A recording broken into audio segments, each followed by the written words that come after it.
नमस्कार बच्चों, once again I am here with you to discuss the worksheet number 90. It is the revision worksheet of the triangles. In this worksheet we will study about similar triangle. अगर आपको बात करूं similar मतलब एक जैसी जिनकी शेप होती है। अब आपको छोटा सा एग्जांपल देता हूं मैं। जब कई बार आप कहते होंगे, जब किसी घर में कोई बेबी होता है तो बोलते हैं ना, क्या इसकी नोज़ तो बिल्कुल इसके मम्मी की तरह है, इसके पापा की तरह है, इसकी आंखें इसके मामा की तरह है। तो क्या वो बराबर होते हैं? No, these are not equal, लेकिन वो एक जैसे होते हैं। That is called similarity. और अब कॉन्ग्रुएंट क्या होते हैं? कॉन्ग्रुएंट मैं बता दूं, जब दो ट्विंस होते हैं, आप समझ लीजिए ट्विंस में डिफरेंस करना बड़ा मुश्किल होता है ना। तो कॉन्ग्रुएंट मतलब ट्विंस जो साइज में, जो देखने में, जो सब तरह से सेम हो, दैट इज कॉल्ड कॉन्ग्रुएंट। तो इसका मतलब ये हुआ कि जितने भी कॉन्ग्रुएंट होंगे they all are similar, but similar जो होंगे वो कॉन्ग्रुएंट हों ये कोई ज़रूरी नहीं है। क्योंकि मैंने आपको बताया ना, जैसे छोटा बच्चा है, छोटा नया बेबी, न्यू बॉर्न बेबी, उसकी आंखें अपने पापा के बराबर थोड़ी हो सकती हैं, सिमिलर हो सकती हैं बट कॉन्ग्रुएंट नहीं हो सकती। तो that means all congruent are similar but all similar triangle need not to be congruent.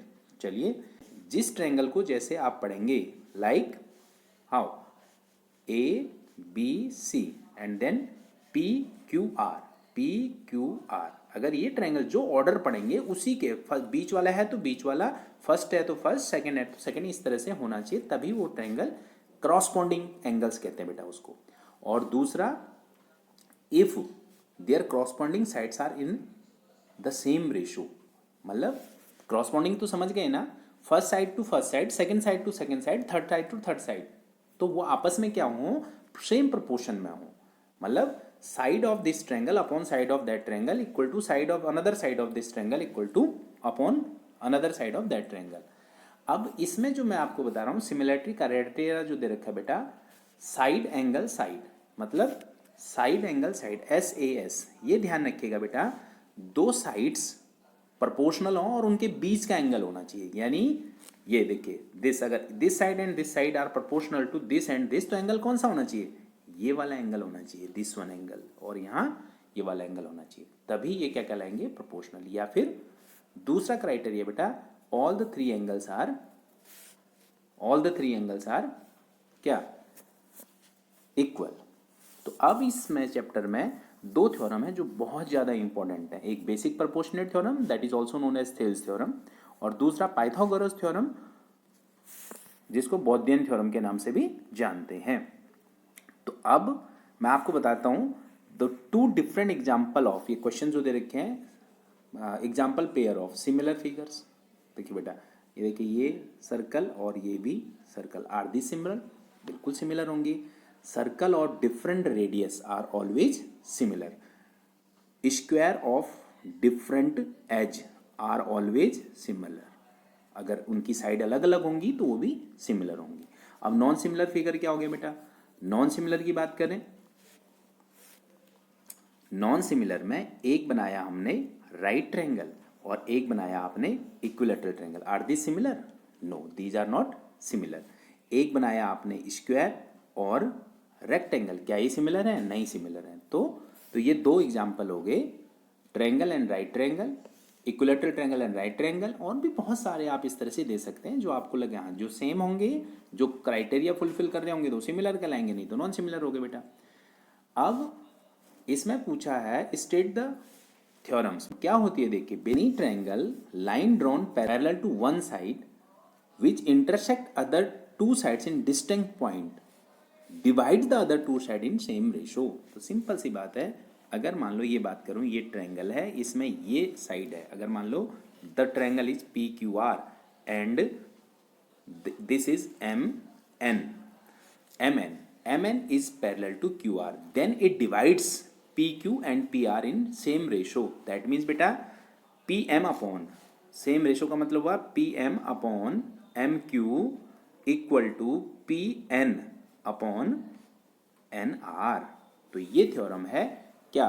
In any triangle a line drawn parallel to one side divides the other two side in same ratio. समझ गए होंगे। किसी भी triangle में अगर बात करें, फिर रिपीट कर देता हूँ, ये ट्रायंगल में ये जो साइड है इन दो साइड्स को सेम रेशो में डिवाइड करेगी। और फिर दूसरी जो है बेटा पाइथागोरस थ्योरम। पाइथागोरस आपको पता है किस में लगता है? राइट एंगल ट्रायंगल में। इन राइट एंगल ट्रायंगल, तो देखिए अगर ये राइट एंगल है तो आप बताइए मेरे को इसमें हाइपोटेन्यूज क्या होगा? पी आर होगा बेटा ये, क्योंकि राइट एंगल 90 है। In right angle triangle square of hypotenuse is equal to sum of the square of length of other two sides, that is hypotenuse है P R square, that will be equal to P Q square plus Q R square. ठीक है, ये आपका हो गया Pythagoras theorem. अब figure given है आपको, कौन सी? This is the figure. और क्या प्रूफ करने को कहा है? ए F square equal to A D into D B. देखिए बेटा उसने लिखा हुआ है D E is parallel to what? D E, ये वाली लाइन एफ सी के पैरेलल है। ओके, तो क्या बना फिर? केस क्या बना? तो देखो ए डी अपॉन मैं पूरी लार्जर साइड लूँ तो बेटा ए एफ लूँगा इक्वल टू, यहाँ क्या हो जाएगा? A E upon A C. ठीक है, कैसे? Upper upon whole equal to upper upon whole. ये बन गया कब? If D is parallel to F C. Now A F upon A B लेना पड़ेगा बच्चे, तभी आपका ए ई अपॉन ए सी। ठीक है, ये बना सेकेंड पॉइंट। और पहला क्या था बेटे? पहला था A D upon A F equal to A E upon A C. अब आप देखिए यहाँ ये सेकेंड हो गया। अब आप क्या देख रहे हैं बेटा? ए ई ए सी दोनों में क्या है? सेम है। तो what will happen? A D upon A F equal to A F upon A B. कैसे? देखिए इस वाले को देखिए और ये वाला ले ले, क्योंकि दोनों की ये वाली साइड तो आपकी क्या है? ये वाली, और ये दोनों में बराबर है, तो इन दोनों को हमने इक्वल कर दिया। तो अब आप इसको क्रॉस मल्टीप्लाई करेंगे तो देखिए क्या आएगा बेटे? A D upon A F equal to A F upon F B. तो अब आप इसको क्या कर रहे हैं? क्रॉस मल्टीप्लाई करते हैं तो क्या हो जाएगा? क्रॉस मल्टीप्लाई करते क्या हो जाएगा? A F square equal to A D into, ये क्रॉस मल्टीप्लाई करते ही बेटा A F square equal to A D into A B. और यही आपको क्या करना था? प्रूफ करना था। ओके, अब आइए फोर्थ क्वेश्चन में। क्या दे रखा है? In the figure, second figure is given to you. Figure में क्या लिखा हुआ है आपको? आपको लिखा हुआ है बेटा this is X Y parallel to B C, find the length of X Y. Okay, अब आप क्या करेंगे? देखिए आपको पता है, क्योंकि ये जो पैरेलल है X Y is parallel to B C, तो आपको क्या होगा बेटा? ट्रायंगल की क्या लेंगे आप?